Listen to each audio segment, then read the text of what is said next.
What's up, beer geeks? I am Chris Cohen. I'm an advanced Cicerone, founder of Beer Scholar, national BJCP judge, and a few other things. I've been teaching about beer and how to crush the Cicerone exams for over a decade. And this is a new podcast project that I'm starting called Meet a Cicerone. I think I'm going to go with Meet a Cicerone. I don't think that name's taken. I don't know. But yeah, it's brand new. It just blows my mind that there are still only like 4,500, 4,600 certified Cicerones out there. And I think one of the reasons is that folks in the industry, or even just people who love beer and are thinking about doing this for fun, maybe don't fully understand like what learning this stuff can do for them and what the certification can do for them in their career. So I thought, you know what? Why don't we just talk to folks? Why don't we just talk to folks who have recently passed the exam, get some advice, get some thoughts on it, see kind of like how things are going for them. Where were they before the exam, getting the certification? How did they prep for it? What do they expect it to do for them in the future, or what is it already doing for them? So that's it. We're going to launch this little series of conversations with Micah Funk of Camp Brew Co. So thanks for hanging out, and I will see you in the podcast. Yeah, man. How's it going? It's good. It's good. That's very cool. You're up in BC, right? Yep. Yeah. Nice. And you work for a brewery up there? Yeah. Yeah. Camp Brew Co. Camp Brew Co. So, yeah. Very cool. Yeah. I have been wanting for a while to set up some kind of systematic kind of connection with folks who go through the Beer Scholar program and then pass the exam.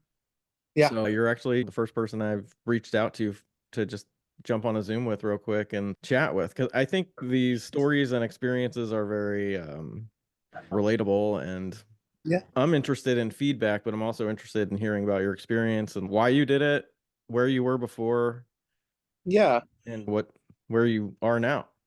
No, I love learning. I've always my whole like trajectory was like to be a teacher. At some point I did a master's and stuff like that and thought about going to PhD. Then like pandemic hit, and then I was like, I don't know if I was working in a middle school, and then I was working in an elementary school just doing e-para stuff, and then I ended up teaching for a couple of years, and then I got a job here to pay for me to go to school. And I'd always loved beer. Like I grew up in Colorado and just always was surrounded by craft beer, so I was like really excited to get a job at a brewery and had homebrewed and stuff like that. And then I was like, oh no, this is actually what I love doing. So I've taken a U-turn there, and then I was like, I'd been here for a year and a bit, and I was like, but I'm missing learning. And Mm-hmm. another coworker was like, he's been like studying for the Cicerone for a while, and I was like, oh, I'll do it with you. But he's like, I've been too busy to actually get into anything. And then I was just like, I had heard about like your study guide from before this course, like that you'd released. And Yeah. then I saw the link and I was like, oh, cool. And then it was like actually like courses, and I was like, that's actually great for me. That's how I learn. I like watch the videos, take notes, and then it just was like amazing. I loved it. Like it was so informative because I kind of zeroed in on the beers that I liked and kind of, you know, could talk about that a lot. But now just like getting a broader appreciation for all these styles of beer. Like I thought I hated saisons for the longest time because like, I feel like craft breweries just release really shitty saisons a lot of the time. Fair. They just like throw some fruit in there and they're like, it's fine. And I'm like, Yeah. oh, this isn't great. But then having like Tank 7 and DuPont, and I was like, oh my gosh, like this beer is amazing. Mm-hmm. When they're good, they're Uh, great. I know. It's one of those things like falling in love. I'd had that and I was like, it's fine. But like just diving in and getting to know like the story behind it, getting to know just, I don't know. I just felt like I learned so much. Um, yeah, I had so much fun. That's So awesome, man. That's yeah, and your course nailed it. It was literally like when I was taking the test, I was able to answer every single question. My only worry was like, did I not write enough? Because I could have written more for certain things, but I was like, I don't know what they want because you gave us enough detail to go beyond what they right. expect. But I was like, I don't know if I have time for this. So, and I did okay. So That's great. Yeah. It's my goal certainly to prep people like just a little beyond what's required. And my hope is that people will really dig in on those areas that they are interested in and like Yeah. crush those areas completely. Yeah. And if there's some other area that they're kind of weak in because they just don't like it or whatever, like maybe the service stuff isn't everyone's jam. It's Yeah. like, all right, so if you don't like totally kill that section, you're gonna be fine because you're like murdered this other part. Yeah, so It was, that's I cool. don't know. That warms Yeah. my heart to hear that. Yeah. The biggest part where I like when I finished, I was like, I really hope I did okay on that the food and beer pairing. Like I was able to write about it, but I was a little bit nervous because it was like beef bourguignon, and I Oh, paired it with an American brown, and I was like, feels a little per- simplistic, but that's all I could like.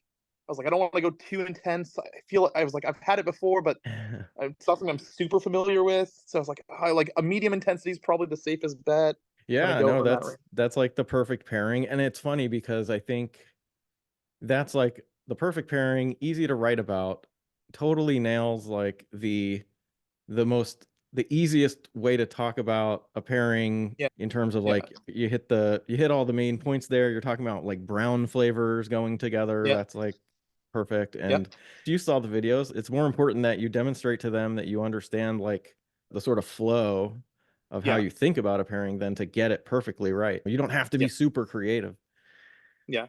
And that's food and beer pairing to me is like the ultimate skill with Yeah. beer. That's the section I did the best on, which is so funny to me. That was the Amazing. one I was interested in it, but I was like, this is the stuff that like I've homebrewed, so I had some understanding of brewing. I worked That's in a huge. tap room, so I have some understanding of the service, and then I'd studied the styles a lot. I did some pairings, but like it's like hard to fully dig into like creating some actual meals. I'd go out and like I'd make a meal and I'd buy a beer to pair with it and see buy like a couple beers. Like, okay, why does this one work better? Like all of them I thought would work. Why does this one work better? Like kind of did that stuff, but it was still like this is the stuff I've had the least experience in. Mm-hmm. So Yeah. but funnily, like that's what like my I'm like pushing for a little bit of a promotion, and that like part of it would be like coming up with some of those kinds of things. And I'm like, okay, it's good to put that to Oh, skill that's at work. cool. So you're putting it to work already, like some of the stuff you've learned? Yeah, absolutely. That's cool. Yeah, I love that. That's really cool. I think people undervalue this stuff to a shocking degree. People constantly say, "Oh, it's too expensive. It's going to take too long. It's like a lot of effort." And I'm like, my counter is basically like, if you are trying to do a career in the beer industry, how can you afford not to do this?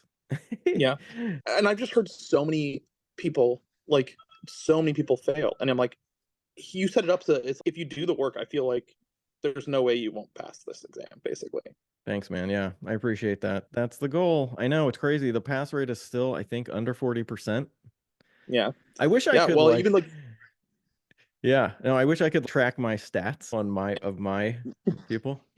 I'm sure it's gone like from like when I see other people posting, it's like always like a pretty consistent passing rate for you. So I'm like, what? Because it's crazy. I knew so much stuff that didn't show up on the exam even, but Right. if the exam had been different, I would have prepared for that too. It's not like I just got lucky and knew the stuff that was on this one. Like I Right. knew a broader set of information. Even. Yeah, yeah, absolutely. They've been doing the certified exam forever, and I'm sure the question banks, I'm sure, are big, and they probably have a bunch of different versions of it. But I also train people for the advanced exam, and there are like only so many versions of that too. And it's Yeah. yeah, but you don't know which one you're gonna get. You just have to learn Yep. everything. Yep. Yeah. Well, Yeah. that's cool, yeah, man. What's your Yeah. where are you hoping to go?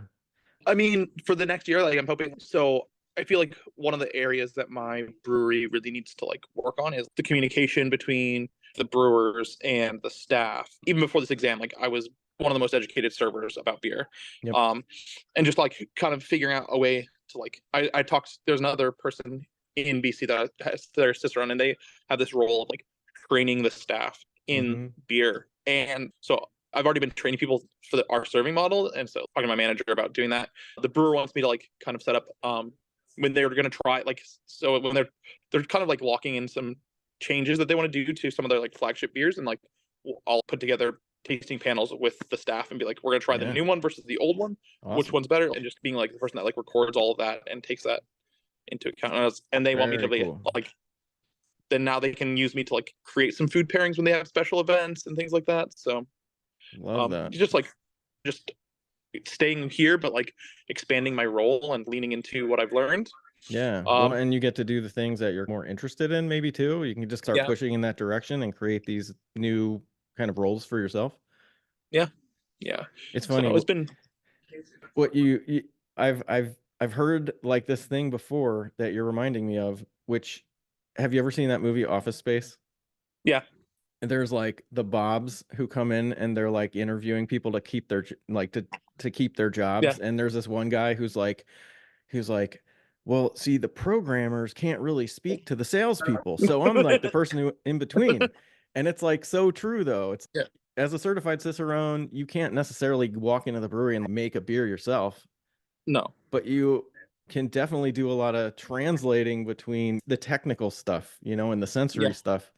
There's usually like a huge gap between what the brewers know and what the staff, like the service staff, know, or the marketing people or whatever. And yes, like certified cicerones are like the perfect kind of in between, fill in that role. Yeah. I think that's just, yeah, that's like a home run.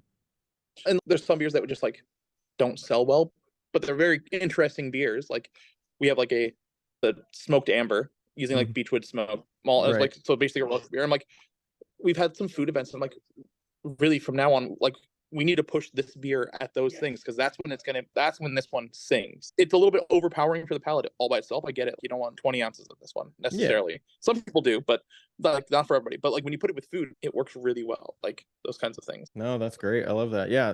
Some beers are like, what's the word? Anyway, challenging. Yeah. Smoked Yeah. beers, like, it's not going to be everyone's jam. But if someone who's not into smoked beers is going to enjoy that beer, it's going to be when it's paired with the right meal. Yeah, definitely. Yeah. Yeah, we had a barbecue food truck, and I was like, "How do we not push it that day?" Like that, it was like a get me. That's fun. I'm stoked to Yeah, hear all this. It's yeah, really cool. and I'm definitely since I love learning, instantly I'm like, okay, so do I start moving towards the advanced Cicerone, Right. like studying and learning and stuff like that? So that is something Yeah. that's on my mind. We got the coaching program if you're interested. We just started, cohort 2 just started recently. We just signed up the first person for cohort 3, even though that doesn't start for, I don't know, 6 months at least. Okay, And yeah, that's yeah, just so you know. And then also, I'm sure you're aware, like, we'll subtract what you paid for the certified course yeah, from the advanced program if you enroll. So there's that yeah. sort of How much like, does it? so now that we're on cohort 3 and we've got the program really dialed in, we've bumped the price up to what the original plan was, which is $2,500. Okay, And you would get, I think, presumably you paid $500 for the certified yeah, course, you would get that knocked off. okay, So yeah, it's been yeah, great. The first people from cohort 1, the first few people have just taken the exam, so we're waiting for their results. And I'm like super stoked because I'm pretty confident that every one of these people is going to pass the exam. And that's an exam with I don't think it even has a 10% pass rate. yeah. As I say, it's really low. Yeah. I was looking, and I looked at the sample. It's so funny because like you look at the syllabus, I'm like, oh, so it's like almost the same, a little bit more beer, and probably way more in depth. Right. That's always been like the biggest challenge. I remember when I first looked at the certified Cicerone syllabus back in the day, and I was just like, this doesn't help me much. Yeah, The depth of knowledge that is required is completely not reflected here. yeah, When I'm looking at that time, they didn't even have the advanced, and I'm like looking at the master, and I'm like, these look similar. I'm not yeah, sure, but yeah, it's all about getting the right depth of knowledge yeah. nailed down. But Okay. yeah, man, if you want to keep going, it is definitely true that I think it's helpful to not take a super long time off between levels to start forgetting stuff. But Yeah, absolutely. That's what I was thinking too. yeah, So but I know some yeah, people get just burned out too, so it's like, no. But I was like, I'm ready to keep going. yeah, That wasn't my reaction. I was like, even at the end, I was like, the first couple weeks, I was like, now what do I do with my free time? I probably don't want to like having the 6 months is like probably actually ideal. So it's probably something that I'm gonna very like strongly consider. yeah. Just because I like learning. So You might as know well. what? Shoot me an email to remind me, and I'll make sure that you have the study material, because one thing we do for everyone is when they want to enroll, there's before we even start the boot camp, there's like months of worth of prep to like ramp up, Yeah, because you saw how robust the certified course is, right? It's pretty big, covers a lot of stuff. yeah, The advanced like the stuff you need to learn for advanced is just too much to put into courses like that, right? yeah, It's more of a thing where we provide like structure, read these things, do these homework assignments, but it's like getting a master's degree or something where it's a little too much to just teach it all. Yeah. It's just so much Yeah. material. So anyway, there's just a lot of prep to do anyway. And if you started sometime soon, you could ramp up without the pressure of being like, oh shit, boot camp starts in. Yeah. So yeah, just shoot me an email and I'll get you that info. I wasn't trying to Okay. make this a sales call, but No, I came in with the intention of calling and asking about it. So yeah. that wasn't you. That was me. I was just because you don't list the price because I think it's because you were still like developing the program, so it's not. Whereas the other one is listed on your site. I was like, Yeah. just so I know. But again, that's basically 2000. That's like 2 university courses, like or 1.5 university courses. Yeah. And Yeah. that's all you need. It's funny. I had a guy write to me today, like a 1-line reply. He had like opted in on my website to get more information about the AC coaching program and just got like an automated kind of email that I have set up because obviously Yeah. that's Yeah. how you do it. Yep. And Yeah, he I just remember wrote back. I got that same thing. Yeah. And he just When wrote back like a 1-line reply that was like, this is way too expensive for me. And I was like, okay, it's not like I know it's expensive. And I know that it's expensive, especially for like servers who aren't getting help from. It's really ideal if you can get a little bit of help from your employer because you're going to be bringing all these skills to their workplace. So I think a lot of places just education and training are like perpetually undervalued in the beer game. Yeah. And I understand it because it feels like you're like burning money and then maybe investing in people who are going to leave. But the reality is, if those people are going out there and singing your praises and presenting your brewery as a great one, that like reputation builds in the whole community. But the other thing is that the guy who wrote to me, I like looked him up just for kicks. And he's like opening a new brewery and his background is not in the beer industry. And I'm like, and he had a job where he clearly made a shitload of money because he's like opening a brewery. So I'm like, I just don't understand how you could spend or get debt for hundreds of thousands or whatever dollars and not think that knowing about the thing that you're about to produce, like for just a few $1,000s, I don't know. It seems it's interesting because I like when I've read stories like people take the test 4 times. That covers the course and then some. Yes. Dude, if you have to. So first of all, just your time. If you spend months and months like studying the wrong shit or doing it inefficiently, that's like a huge like opportunity cost. But yes, if you have to retake the exam once or even travel for the tasting exam more than once, like it can easily be, beyond half of what you would have paid anyway to just take our course and get it done like properly. Yeah. That is true. Yeah. I was like, because I know people that like I was reading a thing about like somebody and they're like, yep, took it 4 times, and I was like, yeah, I can't afford that. Right. Also, clearly that person has been prepping for like 2 years. That just sounds exhausting. Yeah. Anyway, we have had a couple people who took the exam and didn't have success. We've had a couple of people like that enroll in the courses. We've even had some people who passed one section or the other enroll in the program. And I was straight up with them. We don't have like a half price option or something for like people who passed one part. Yeah. And they still have found it to be totally worth it so far. Yeah. It'd be hard because like if I passed the written and then I was gonna sign up for the course, like I would need so much of that information in order like from the rest of the course, not just your tasting video notes. I was glad that I did it so close together. I didn't know if I was gonna like that when I was signing up for it. I was like, like 1 week apart, that makes me a little nervous, but yeah. But it all overlaps. Like all the information, like I hear people all the time be like, oh, I'm gonna prep for the written and then worry about the tasting later. And it's you can do that, but you're basically learning everything you need to know for both at the same time, no matter what. Yeah. And only difference is that you could be connecting what you're learning from my course to more real world stuff by like sampling these beers and connecting like where those flavors are coming from and how those styles are made with this brewing technique information you're learning, this ingredient stuff. Anyway, I was gonna say I was very nervous at the tasting.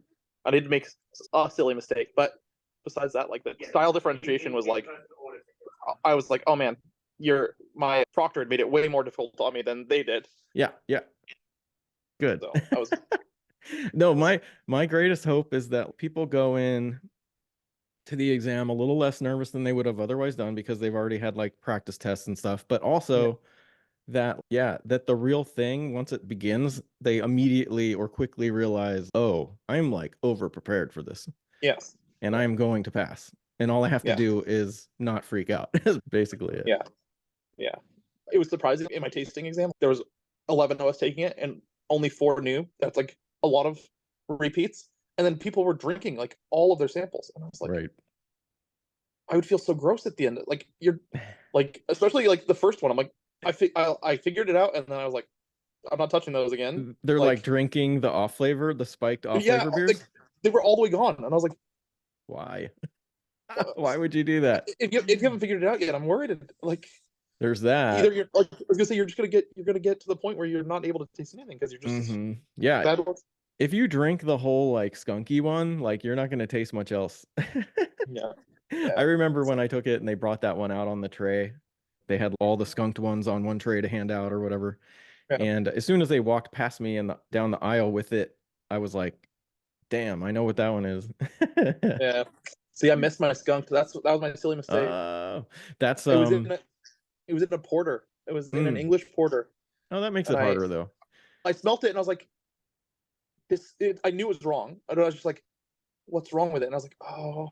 And I tried it and I was like, okay, it's like it's a little bit funky maybe. And I was like, oh, the only sample I hadn't tried was acetic. I never had a like acetic Mm, spike.